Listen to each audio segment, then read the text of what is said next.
algo, porque este programa sabemos cuándo lo grabamos, pero no sabemos cuándo y cómo se emite por la múltiple red que lo está haciendo suyo.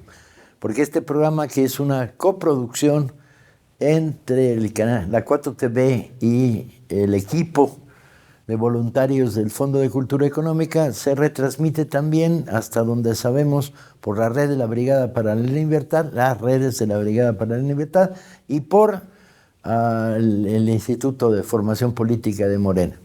Primero. Segundo, que quede claro, los que aquí estamos somos voluntarios, estamos fuera de horas laborales y hacemos lo que nos da la gana.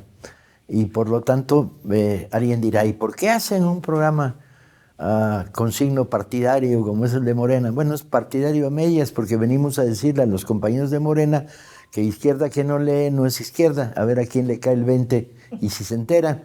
O sea que es medio partidario.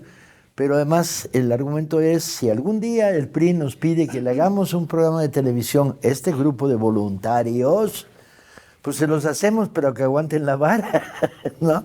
Que no se quejen de luego lo que sale. O los panistas, si nos piden que hagamos un programa, o les echemos una mano de hacer un programa de fomento a la lectura. Sí, cómo no. Pues con gusto. Lo que pasa es que luego no anden llorando de que en el primer programa les metimos la guerra cristera completa.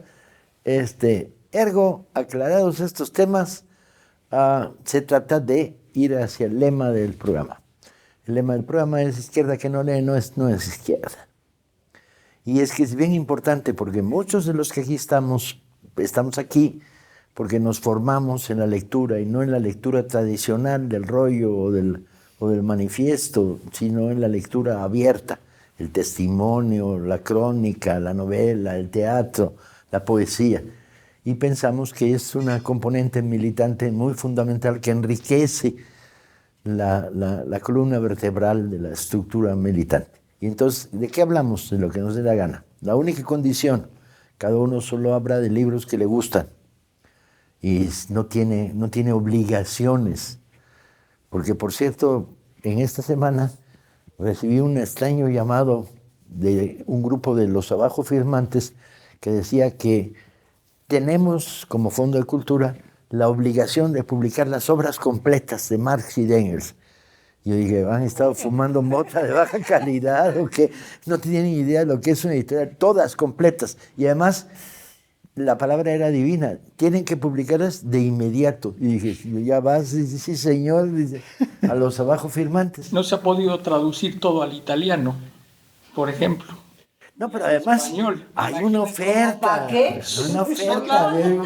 Hay no menos de 30 obras todavía sin publicar de Karl Marx en alemán. En alemán. Entonces, imagínense, eso todavía le cuelga. Bueno, mientras le cuelgue para que publique en alemán, más en México, que nada de inmediato, no lo vamos a hacer, y menos en un mes en que el Fondo está moviendo 2 biografías de interesantes de Marx, de las que vamos a hablar en otros programas de fomento a la lectura. Lectura. Bien. ¿Quién quiere?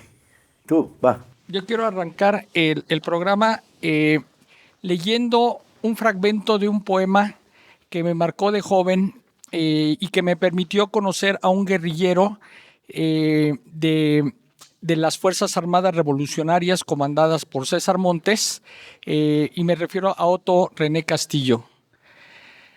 Vámonos, patria, a caminar, yo te acompaño.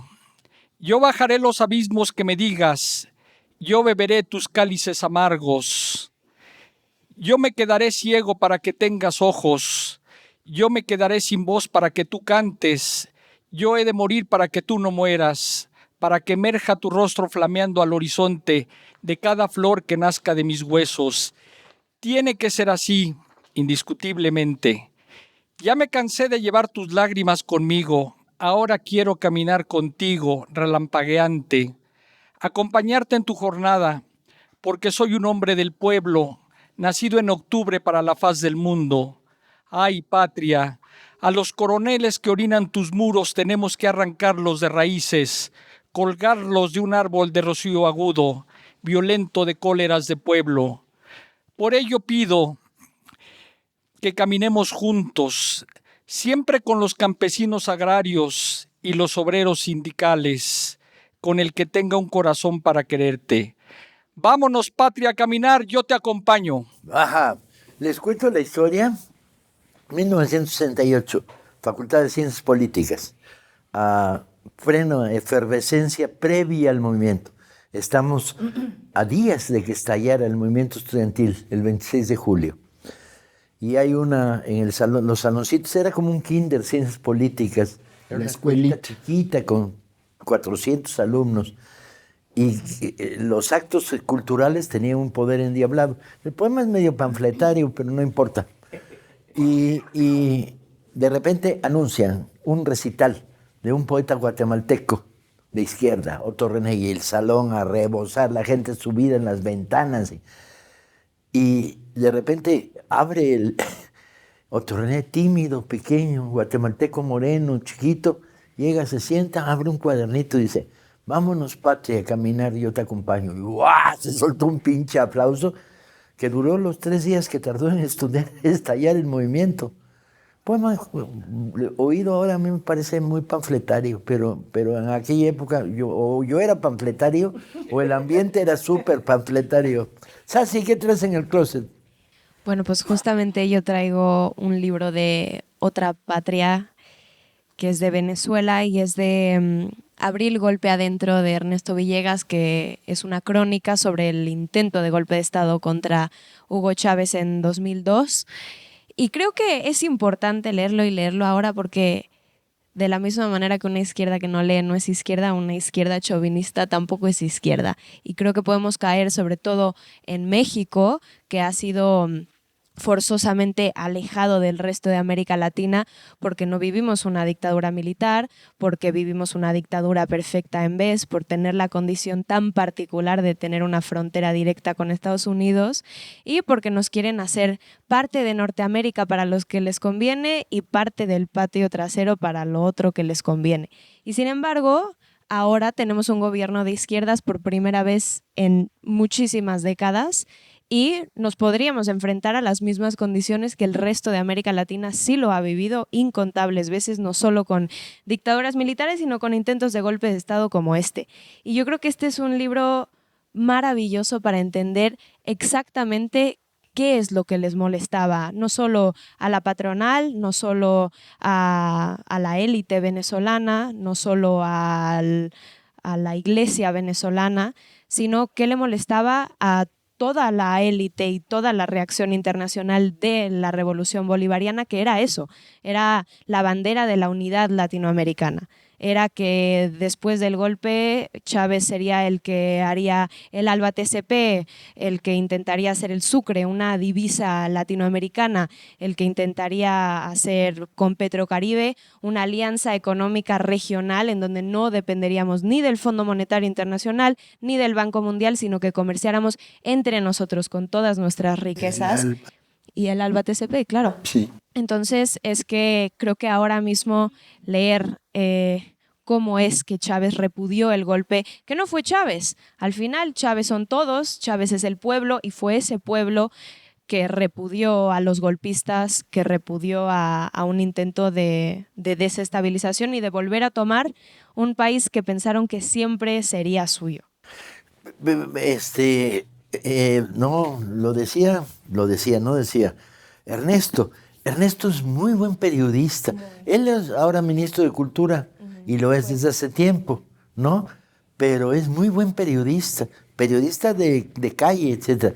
Y tenemos una buena noticia, va a estar en el Zócalo en octubre, presente, Ernesto Villegas. O sea que vas a poder decirle en la Feria del Libro del Zócalo, con una novela muy rara sobre su mamá. Su mamá lo mima. Es que la izquierda más sensata hace testimonio sobre un contragolpe militar a tiros y simultáneamente escribe una novela sobre su mamá. Me parece legítimo. ¿Qué traes, Marilena? Pues yo traigo de Graham Greene, en El Americano Tranquilo. Hay diferentes traducciones, mi amigo americano, en fin. El americano impasible. El americano impasible. Es una historia que ocurre en Saigón, Vietnam, 1952, y es el momento en que los gringos llegan a salvar a los vietnamitas indefensos del imperialismo francés.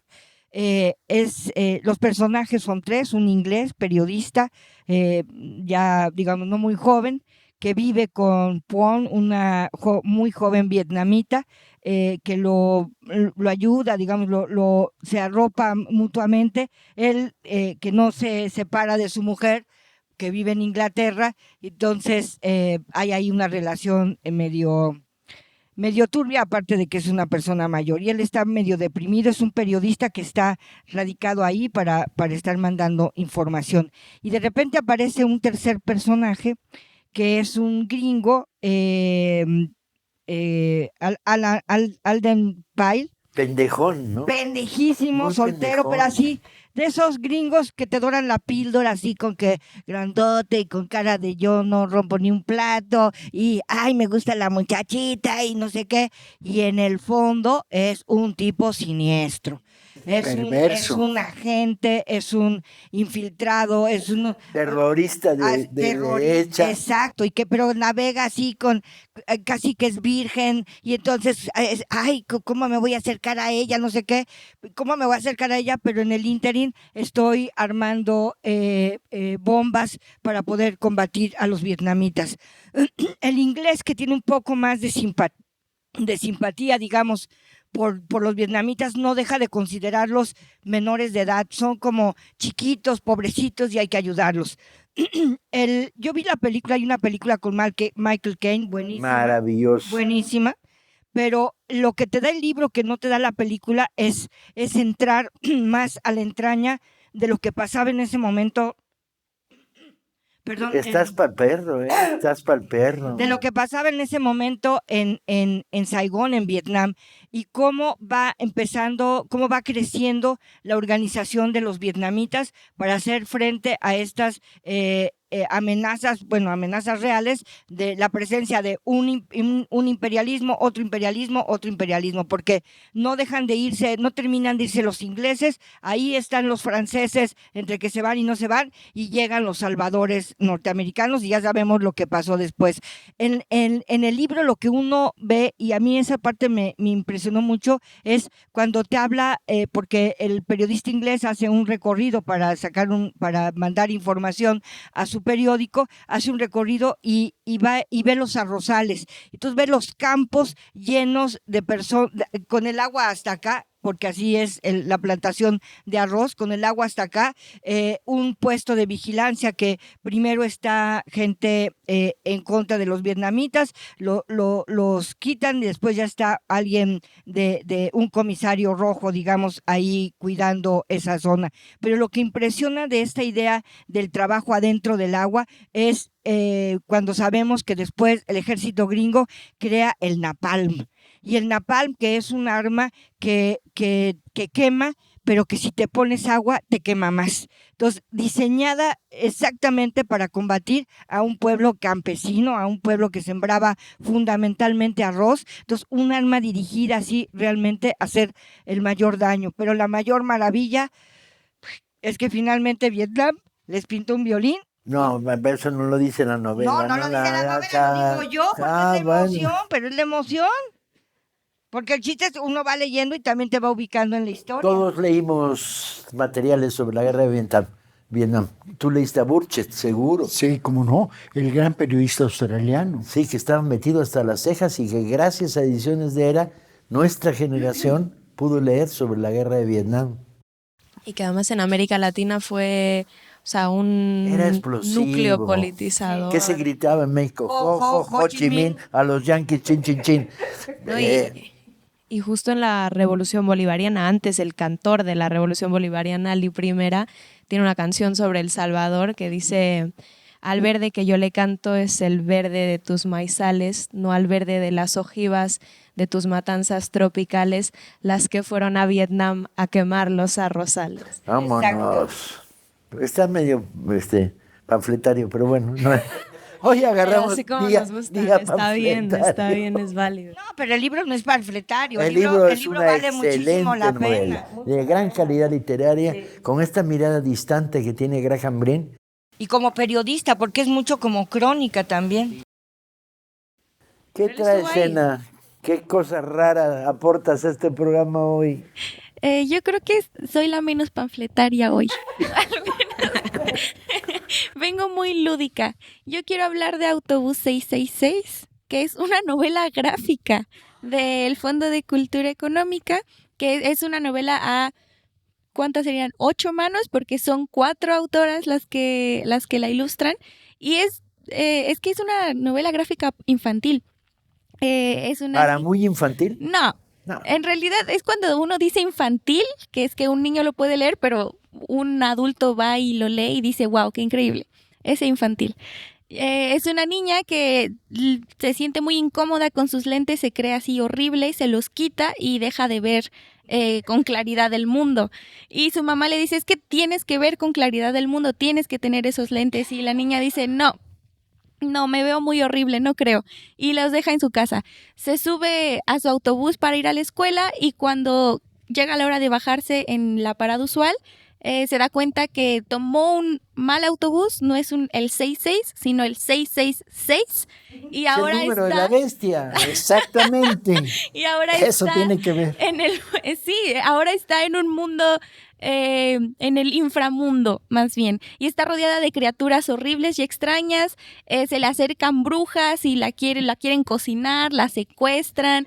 Se le acercan vampiros y le invitan a una fiesta y ella dice, claro que sí voy. Y ella termina haciendo el banquete. Se le acercan gnomos y también la quieren esclavizar.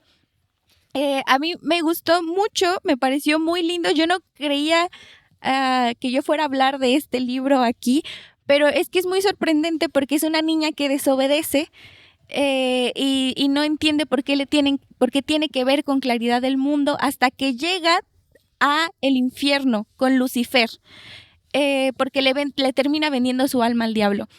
Y cuando está en el infierno se da cuenta que todos los que trabajan para Lucifer no Son tienen hora de explotados. descanso.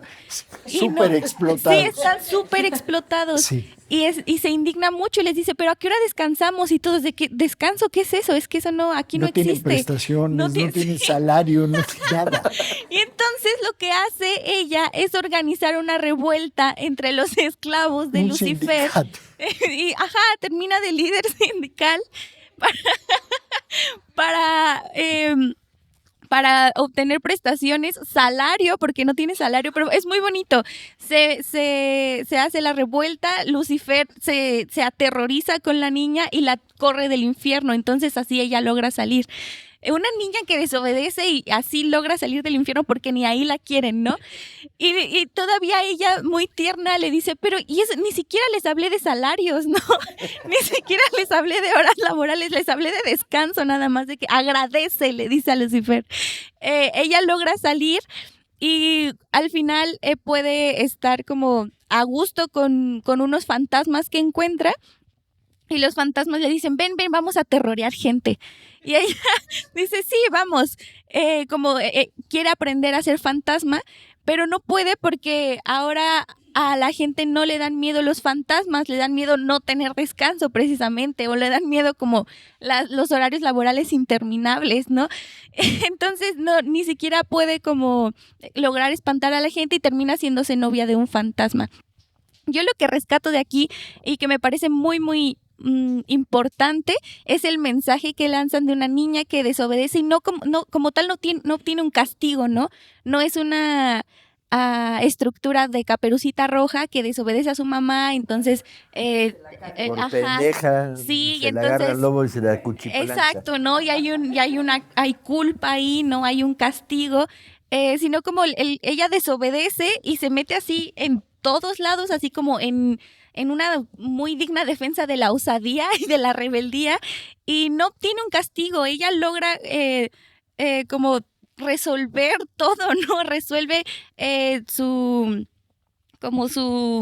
afrenta con los vampiros, con los gnomos, con las brujas, con todos. Y ella además la invitan y ella dice, sí, vamos, claro que sí. Mide los riesgos, pero aún así tiene tanta curiosidad y tiene tantas ganas como de vivir eso que dice, sí, claro que sí, igual lo voy a resolver, ¿no? Y así termina en una revuelta contra Lucifer. Ese es... me gusta muchísimo.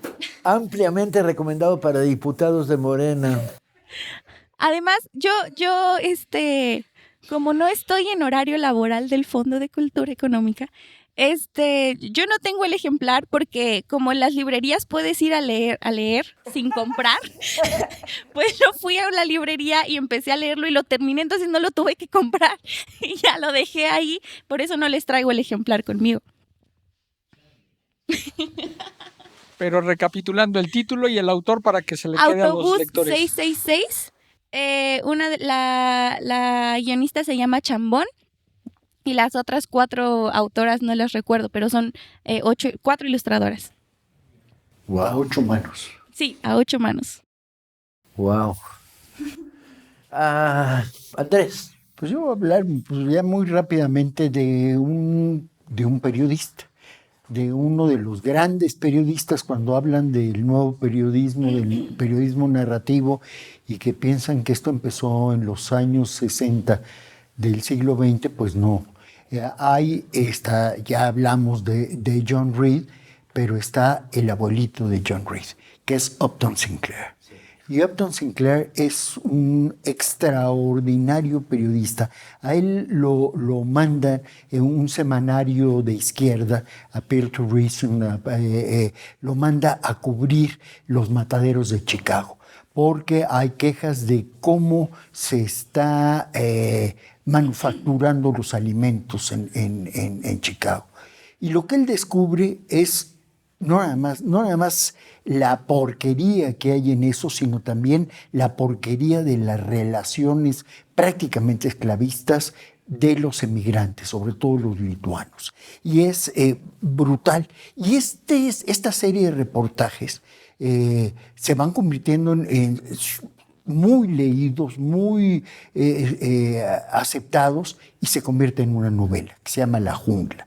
Y La Jungla es exactamente todo esto, pero claro, con toda la parte narrativa que tiene la novela. Esta novela fue tan importante que, bueno, los reportajes en primer lugar, que Theodore Roosevelt, siendo absolutamente distante ideológicamente de Upton Sinclair fue candidato a gobernador de California por el Partido Socialista, luego por el Partido Demócrata también, pero fue tal el escándalo que lo mandan llamar porque decían que esto estaba violando la Pure Food Legislation, la legislación sobre los alimentos. Y lo manda a llamar y le dice, oiga, esto es cierto, no hay ficción en lo que usted está diciendo, es exactamente así, así se preparan los cárnicos, así se matan a los animales. En estas condiciones absolutamente antihigiénicas se procesa todo el alimento que están comiendo los gringos. Y entonces ese es el antecedente de la FDA, de la Food Drugs Administration, porque ahí se empieza a regular esto, las matanzas, y el procesamiento de los alimentos. Pero Upton Sinclair da para mucho más. Lo que pasa es que ya estamos terminando el programa. No, andamos. Para decir desde luego que es el autor de nada más y nada menos que una novela que se llama Carbón. Rey Carbón, que es impresionante, que es la historia de un estudiante que se mete, y es una historia real, es un reportaje real sobre las huelgas en Colorado de los mineros del carbón, que termina en una matanza además. Pero no nada más eso, hace otra que se llama la ficha de latón, que es que donde denuncia todo el trabajo amarillista y de noticias falsas de la prensa estadounidense. Que tiene una explicación muy curiosa, que es a las prostitutas en Chicago les pagaban con una ficha de bronce. La ficha. Y el equivalente dice, ¿y qué les pagan a los periodistas mentirosos que tienen compradas las grandes empresas? Y por eso el libro se llama La ficha de bronce o La ficha de latón. Y bueno, y también tiene petróleo, Paco. Petróleo que hay una película que se llama Petróleo Sangriento, que es muy buena, pero muy la buena. novela es excepcional porque es la forma, también es otro reportaje porque tiene que ver con otro presidente gringo en donde metieron a la cárcel a su secretario del Interior de Gobernación precisamente por los escándalos por la industria petrolera y la formación de un muchacho, cómo lo va formando uno de esta falta de escrúpulos y absoluta falta de escrúpulos de cómo va formando un capitalista petrolero a su hijo para que se haga cargo del negocio. Y bueno, y ese es Upton Sinclair, un periodista narrativo, abuelito de John Reed y bisabuelo de casi todos padre, estos. ¿no? Más que abuelito. Padre, sí es cierto. Porque se conocieron. Bueno, es que Upton Sinclair vivió 90 años, Paco. Claro. Pero además, Murió John en Reed luego fue a 1968, Colorado, al sí. lugar de las luchas mineras, Sí. como periodista. Exacto, que es donde por eso ahí hace Rey Carbón. Sí. Sinclair, tenemos una buena noticia que escribió una novela sobre la guerra de España que se llama No pasarán. Dentro de un año está en traducción ahora y la publicaremos en el fondo dentro de un año. Pero Y Carbón la tenemos en la colección Carbón popular. está en la colección popular, bien barato además el libro. Y la Sí, debe ficha ser de menos de bronce 100. la encuentras en librerías de viejo y Y La Jungla la puedes Jungla. bajar con la Brigada Paralela. es cierto, la Brigada Paralela en Libertad editó la Y además es una edición espléndida porque es una edición completa. Se había estado publicando que le faltaban capítulos y José Ramón Calvo hizo una revisión de todo lo que estaba y hizo una edición muy importante, completa de la Jungla. ¿Saben cómo bajar libros de la Brigada Paralela en Libertad? Sí, entran a la página de la Brigada Paralela en Libertad, buscan descargas y en descargas ven ya cerca de 100 libros, 120 y tantos. 120 y tantos que puedes bajar gratuitamente. Y yo termino el programa entonces El remate. No, el remate cuando este programa salga ya no hay remate.